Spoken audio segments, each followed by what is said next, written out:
kumusta sa lahat? Ako si Dr. Dra, Ligaya Santos, and today we will be analyzing the topic, paggamot sa uban, gamit ang black tea, isang ligtas at epektibong solusyon mula sa kalikasan. How to treat premature gray hair with black tea, a safe and effective natural solution. Mga minamahal kong kababayan, kumusta po kayo? Naranasan niyo na bang humarap sa salamin at biglang may kumurot sa inyong puso habang inaayos ang inyong buhok? Kapag nakita niyo ang nagniningning na mga puting hibla na parami ng parami, para itong paalala ng paglipas ng panahon. Minsan, nawawalan tayo ng kumpiyansa at iniisip na tila ang bilis nating tumanda. May mga kababayan tayong nagbahagi sa akin na nahihiya silang humarap sa kanilang mga lumang kaibigan dahil sa kanilang buhok na may uban. Ang iba ay pinipili ang pagpapakulay ng buhok gamit ang kemikal, ngunit nag-aalala naman sila sa kalusugan ng kanilang anit, takot na mas marami pang malagas na buhok at nangangamba sa masamang epekto ng kemikal sa kanilang katawan. Ang mga pag-aalala na ito ay nagpapatong-patong na minsan ay nagiging pabigat ang pagpapaganda. Nauunawaan ang mga lihim na damdaming ito at ang pagnanais na maibalik ang dating itim na buhok, ang kumpiyansa at kabataan sa pinakaligtas at pinakamahinahong paraan.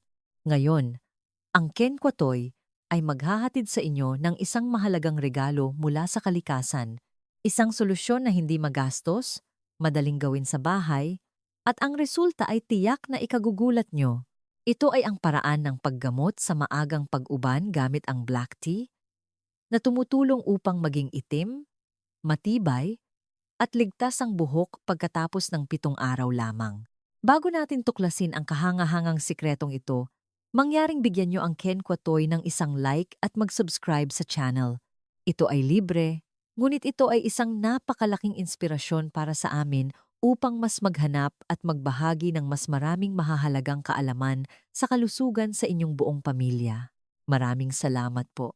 At ngayon, mangyaring maghanda ng isang notebook at panulat o simpleng isang relax na isip upang tuklasin ang mga mahiwagang sikreto na nakatago sa bawat dahon ng tsaa upang maunawaan kung bakit ito ay isang himala para sa ating buhok.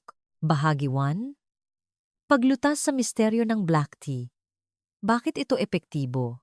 Marahil marami sa inyo ang nagtataka, ang black tea ay isang pangkaraniwang inumin araw-araw, paano ito magkakaroon ng kahangahangang epekto sa uban? Well, lahat po ay may siyentipikong basehan. Ang sikreto ay nasa mahahalagang aktibong sangkap na nakatago sa bawat dahon ng tsaa. Una, ang tannin. Isipin niyo ang sangkap na ito na parang isang natural na pangkulay. Kapag ibinabad ang buhok, ang tannin ay bahagyang kumakapit sa mga puting hibla, naglalagay ng isang kulay tsokolate na madilim, na nagpapadilim sa buhok ng natural at malumanay, hindi kasing itim ng kemikal na pangkulay. Pangalawa, ang antioxidants. Ang mga sangkap na ito ay parang matatapang na mandirigma na tumutulong protektahan ang mga selulang gumagawa ng itim na pigment sa ugat ng buhok mula sa pagtanda. Dahil dito, hindi lamang pinapadilim ng black tea ang mga puting hibla, kundi nakakatulong din itong pabagalin ang proseso ng paglabas ng mga bagong uban. Ibig sabihin, pinapakain nito ang ating buhok mula sa ugat. Pangatlo, ang caffeine. Ang sangkap na ito ay nakakatulong sa mas mahusay na sirkulasyon ng dugo sa anit, nagdadala ng mas maraming nutrients sa ugat ng buhok.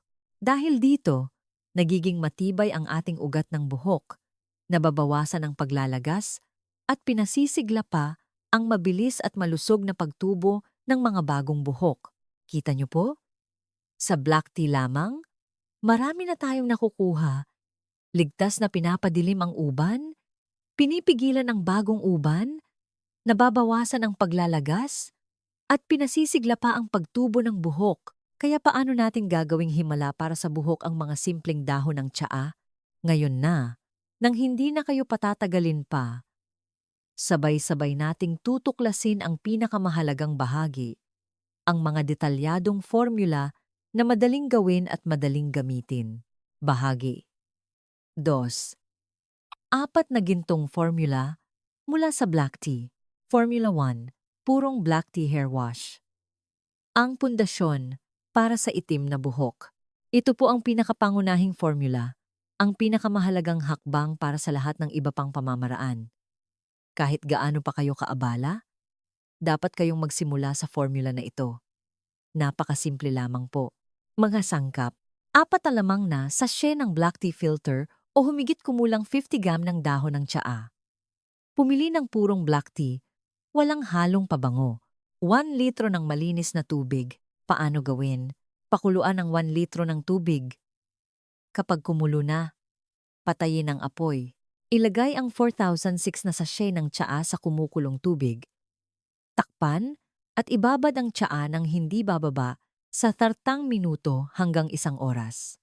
Mas matagal ang pagbabad, mas madilim ang kulay ng tsaa, mas maraming aktibong sangkap ang lalabas, at mas mataas ang epekto sa pagpapadilim ng buhok. Pagkatapos ng sapat na oras ng pagbabad, alisin ang mga sachet ng tsaa at hayaang lumamig nang lubusan ang tubig ng tsaa. Ito ay napakahalagang hakbang. Huwag na huwag gagamitin ang mainit-init na tubig ng tsaa sa anit dahil madali itong magdulot ng pamumula at pinsala sa hair follicles. Paano gamitin? Una, maghugas ng buhok gamit ang inyong karaniwang shampoo upang alisin ang dumi at labis na mantika. Pagkatapos banlawan ng maigi ang shampoo, pisilin ang buhok upang maalis ang labis na tubig. Pagkatapos ay dahan-dahang ibuhos ang lumamig na black tea sa buhok. Habang ibinubuhos, gumamit ng mga dulo ng daliri upang dahan-dahang i-massage ang buong anit sa loob ng 5,010 minuto. Ang kilos na ito ay nakakatulong sa sirkulasyon ng dugo at ang mga nutrients mula sa tsaa ay tumagos ng malalim sa ugat ng buhok. Siguraduhin na ang bawat hibla ng buhok mula ugat hanggang dulo ay nababad sa tubig ng tsaa. Pagkatapos ng masahe, maaari kang gumamit ng lumang tuwalya upang ibalot ang buhok o gumamit ng shower cap upang balutin. Ang ideal na oras ng pagbabalot ay humigit kumulang 30,060 minuto. Pagkatapos ng oras ng pagbabalot, banlawan ng maigi ang buhok gamit ang malamig na tubig. Hindi na kailangan pang gumamit ng shampoo. Hayaan lamang ang mga nutrients ng tsaa na manatili sa buhok.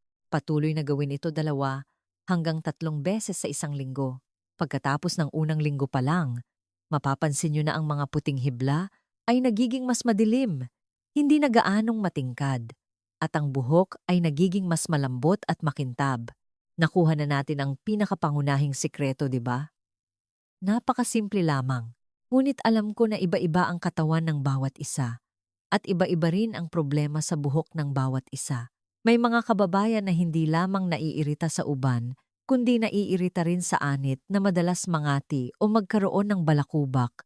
Kaya may paraan ba upang pagsamahin ang pagpapadilim ng buhok at pagpapanatiling malinis at sariwa ang anit? Oo naman! Kailangan lang nating magdagdag ng isang pangkaraniwang sangkap sa kusina. Sabay-sabay nating alamin ang susunod na pinahusay na formula. Formula 2, black tea at asin, para sa mas mahusay na pangkulay at pag-alis ng balakubak. Pagkatapos masanay sa pangunahing formula, maaari natin itong i-upgrade ng bahagya upang mapataas ang bisa. Alam nyo ba na ang purong puting asin sa inyong kusina ay isa ring malaking tulong? May 2 kamangha-manghang benepisyo ang asin. Una, nakakatulong ito sa malalim na paglilinis ng anit, antibacterial, at napakabisa sa paggamot ng balakubak. Kung malusog ang anit, maganda rin ang buhok. Pangalawa, ang asin ay nagsisilbing isang natural na fixing agent na tumutulong sa pigment mula sa black tea na kumapit sa buhok nang mas mahigpit at mas matagal. Mga sangkap, 1 tasa ng puro black tea na inihanda ayon sa Formula 1, 1 kutsarang malinis na sea salt mas mainam kung malalaking butil. Paano gawin at gamitin? Ihanda ang puro black tea tulad ng sa unang formula. Habang medyo mainit pa ang tsaa, ilagay ang asin at haluin ng maigi hanggang matunaw lahat. Pagkatapos ay hayaang lumamig ng lubusan ang pinaghalong. Ang mga hakbang sa paggamit ay pareho. Maghugas ng buhok, patuyuin ng bahagya. Ipamahid ng pantay-pantay ang pinaghalong black tea at asin sa buhok at anit, magmassage ng maigi. Pagkatapos ay balutin ang buhok ng humigit kumulang 35-20 minuto, pagkatapos ay banlawan ng malamig na tubig. Sa formula na ito, hindi lamang mapapansin nyo ang mas mabilis na pagdilim ng buhok, kundi ang anit din ay magiging mas malinis at mas sariwa. Kung madalas kayong nangangati ang anit o may balakubak, subukan agad ang formula na ito. Gawin ito 2 beses sa isang linggo. Nakita nyo ba? Napakahiwaga ng kalikasan, di ba? Sa kaunting pagbabago lamang, tumaas na agad ang bisa ng doble. Nakatulong na ang formula na may asin upang maging mas malinis at malusog ang anit. Ngunit alam ko na marami sa inyo ang medyo naiinip. Gustong makita ang buhok na maging itim muli ng mas mabilis at mas kapansin-pansin. Nauunawaan ang pagnanais na iyon. Ngayon ay ituturo ko sa inyo ang isang espesyal na trick na pinagsasama upang doblehin ang bisa ng pagpapadilim ng buhok para sa mas kahanga-hangang resulta pagkatapos lamang ng ilang gamit. Formula 3, Black Tea at Kape. Doble ang bisa sa pagpapadilim ng buhok. Ito ngayon ang formula para sa mga gustong makita ang mas mabilis at mas kapansin-pansing epekto ng pagpapadilim ng buhok. Gagamitin natin ang tulong ng isa pang pamilyar na kaibigan, ang kape. Tulad ng black tea, ang kape ay naglalaman din ng caffeine na nakakatulong sa pagtubo ng buhok at, higit sa lahat, may napakagaling na natural na kakayahan sa pagkulay.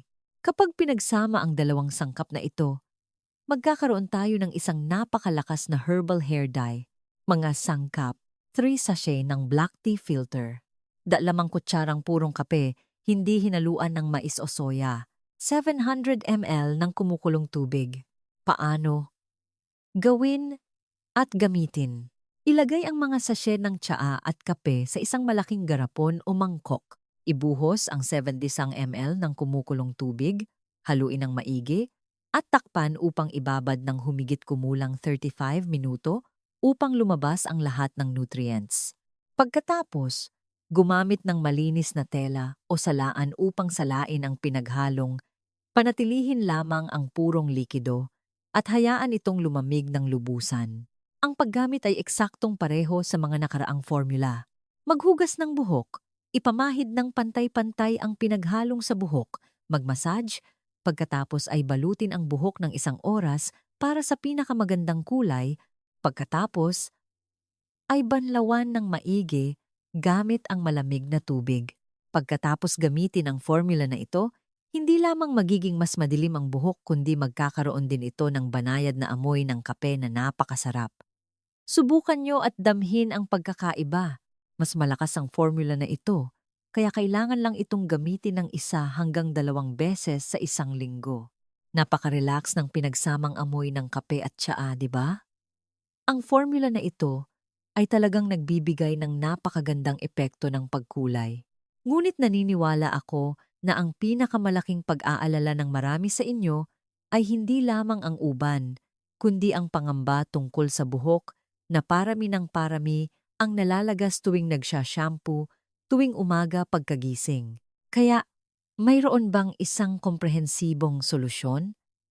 Isang perpektong formula na parehong nakakapagpadilim ng uban at nakakapagpasigla sa pagtubo ng mga bagong buhok upang maging makapal at bumbayin muli ang buhok? Oo, mayroon po. At ito rin ang pinakapaboritong formula na gusto kong ibahagi sa inyo ngayon. Formula 4, black tea at balat ng pomelo, ang perpektong combo para sa pagpapatubo at pagpapadilim ng buhok. Sa mga nakaraang video ng Ken Kwatoy, pinag-usapan na natin ang tungkol sa kamanghamanghang benepisyo ng balat ng pomelo para sa paggamot ng paglalagas ng buhok at pagpapasigla sa pagtubo ng buhok. Marami sa inyo ang matagumpay na nag-apply at nagbigay ng positibong feedback sa Ken Kwatoy. Marami rin ang nagtanong sa akin kung maaaring pagsamahin ang black tea at balat ng pomelo. Oo naman po, ito ay isang napakatalinong kombinasyon na lumilikha ng isang 2-in-1 na formula na parehong nakakapagpadilim ng uban, nakakagamot sa paglalagas ng buhok, at nakakatulong sa mas makapal na pagtubo ng buhok. Mga sangkap, 4 sachet ng black tea filter. Balat ng isang sariwang pomelo, kumuha lamang ng berdeng balat sa labas na naglalaman ng pinakamaraming essential oil. 1.5 litro ng malinis na tubig. Paano gawin at gamitin? Hugasan ng maigi ang balat ng pomelo at hiwain ng pinong hibla. Pagkatapos, ilagay ang balat ng pomelo sa isang kaldero kasama ang 1.5 litro ng tubig. Pakuluan ng humigit kumulang 5 minuto upang lumabas ang essential oil mula sa balat. Pagkatapos ng 5 minuto, patayin ang apoy at agad na ilagay ang mga sachet ng black tea, takpan ng mahigpit, at ipagpatuloy ang pagbabad ng 30 minuto. Sa huli, alisin ang lahat ng balat ng tsaa at pomelo, salain ang malinis na likido, at hayaang lumamig ng lubusan. Gamitin ang tubig na ito upang maghugas ng buhok, magmassage, at balutin ang buhok tulad ng sa mga nakaraang formula. Dahil ang formula na ito ay napaka-progresibo at puno ng nutrients, maaari mo itong gamitin bilang pang-araw-araw na panghugas pagkatapos mag-shampoo. Ang amoy ng essential oil ng pomelo na pinagsama sa amoy ng tsaa ay magpaparamdam sa inyo na napaka-relax. Patuloy na gamitin. Hindi lamang magiging madilim ang uban, kundi ang buhok ay tutubo ng mas makapal at mas malusog. Bahagi 3. Mga gintong tip na dapat tandaan. Mga kababayan, anumang pamamaraan, gaano man ito kagaling, ay kailangan ding gamitin ng tama. Ganoon din sa black tea. Mangyaring tandaan ang 4 na gintong tip na ito. Ang pagpapatuloy ang susi sa tagumpay. Ito ay isang natural na pamamaraan, hindi kemikal, kaya nangangailangan ito ng oras upang magpakita ng epekto. Huwag nating asahan na pagkatapos lamang ng 1 o 2 beses na paghugas ay magiging itim na agad ang uban. Ang epekto ay darating ng dahan-dahan. Pagkatapos ng unang linggo, magsisimulang dumilim ang buhok. Pagkatapos ng 1 buwan, mapapansin nyo ang malinaw na pagbabago. Kaya, ang pagpapatuloy ang pinakamahalagang salik. Huwag kayong mawalan ng pag-asa. Mag-ingat sa dry hair. Ang caffeine sa black tea at kape, bagamat maganda para sa pagpapasigla sa pagtubo ng buhok, ay maaaring magdulot ng bahagyang pagkatuyo ng buhok sa ilang tao na may natural na dry hair kung sobra ang paggamit. Upang malunasan ito, huwag balutin ang buhok ng masyadong matagal kaysa sa inirerekomendang oras. Pagkatapos banlawan ng maigi ang tubig ng tsaa, gumamit ng moisturizing conditioner sa dulo ng buhok o minsan, maaari kang gumawa ng hair mask sa pamamagitan ng paghahalo ng black tea na may 1 kutsarang pulot o aloe vera gel. Ang pinaghalong ito ay parehong nakakapagpadilim ng buhok at nakakapag-moisturize ng napakaganda. Laging subukan ang reaksyon muna. Bagamat napakahinahon ng black tea, mayroon pa ring iilang kaso ng sobrang sensitibong anit na maaaring makaranas ng bahagyang iritasyon. Kaya, bago ilapat sa buong ulo, kumuha ng kaunting tubig ng tsaa at ipahid sa isang maliit na bahagi ng balat sa likod ng tenga sa loob ng 30 minuto.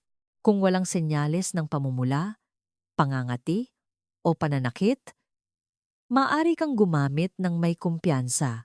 Ang kaligtasan ang pinakamahalaga at isa pang maliit na tip, ang black tea ay maaaring magdulot ng mantsa sa damit at tuwalya. Kapag ginagawa ito, magsuot ng lumang damit at gumamit ng madilim na tuwalya na inilaan para sa pagbalot ng buhok. Pagsamahin ang pagkain at pamumuhay. Kung ang buhok ay malusog at maganda, 80% ay dahil sa panloob na kalusugan. Bukod sa pagbabalot ng buhok gamit ang black tea, subukang kumain ng maraming gulay, iba't ibang uri ng beans, lalo na ang black beans, black sesame, uminom ng sapat na tubig, matulog ng sapat, at panatilihin ang isang masaya at optimistikong isip. Kapag malusog ang katawan sa loob, magiging itim at maganda rin ang buhok. Konklusyon, kaya po, ngayong araw, ang Kenkwatoy at Akodra, Ligaya Santos, mula sa pangunahing purong formula, Sa formula na may kombinasyon ng asin, kape, hanggang sa kahangahangang paghalo ng balat ng pomelo. Lahat ng ito ay napakasimple, ligtas, at matipid na pamamaraan. Naniniwala ako na ang ganda ng ating mga matatanda ay hindi matatagpuan sa isang buhok na puro itim at walang uban. Ang ganda natin ay nasa kalusugan, sa nagniningning na aura, sa kumpiyansa, at sa pagmamahal sa buhay. Ang itim, malusog, at makintab na buhok ay isang bahagi ng kagandahang iyon. Hindi lamang ito panlabas na kagandahan, kundi pati na rin ang ating kumpiyansa at kagalakan sa buhay araw-araw. Huwag na nating hayaan ang mga uban na magdulot pa ng pag-aalala. Mahalin natin ang ating sarili at alagaan ang ating buhok gamit ang mga mahahalagang regalo mula sa kalikasan. Muli, kung nakita nyo na kapaki-pakinabang ang video na ito, huwag mag-atubiling pindutin ang like button at mag-subscribe sa Ken Kwatoy upang bigyan kami ng karagdagang lakas. At mangyaring pindutin din ang bell icon sa tabi ng subscribe button. Kapag may notification bell, kapag may bagong video, ang Ken Kwatoy, agad itong ipapaalam sa inyo ng YouTube upang hindi kayo makaligtaan ng anumang magandang tip o mahalagang herbal remedy. Kung mayroon kayong mga kamag-anak o kaibigan na nag-aalala rin sa problema ng uban, mangyaring ibahagi ang video na ito sa kanila. Ang isang maliit na kilos ay makakatulong sa maraming tao na mahanap muli ang kanilang kagalakan at kumpiyansa. Sa huli, ang Ken Kwatoy ay naway pagpalain ang lahat ng mga kababayan, mga kapatid, at mga kaibigan ng maraming kalusugan, malinaw na pag-iisip, laging masaya, optimistic, at laging mapanatili ang kagandahan na lumalampas sa panahon. Maraming salamat po at magkikita-kita tayo sa mga susunod na video.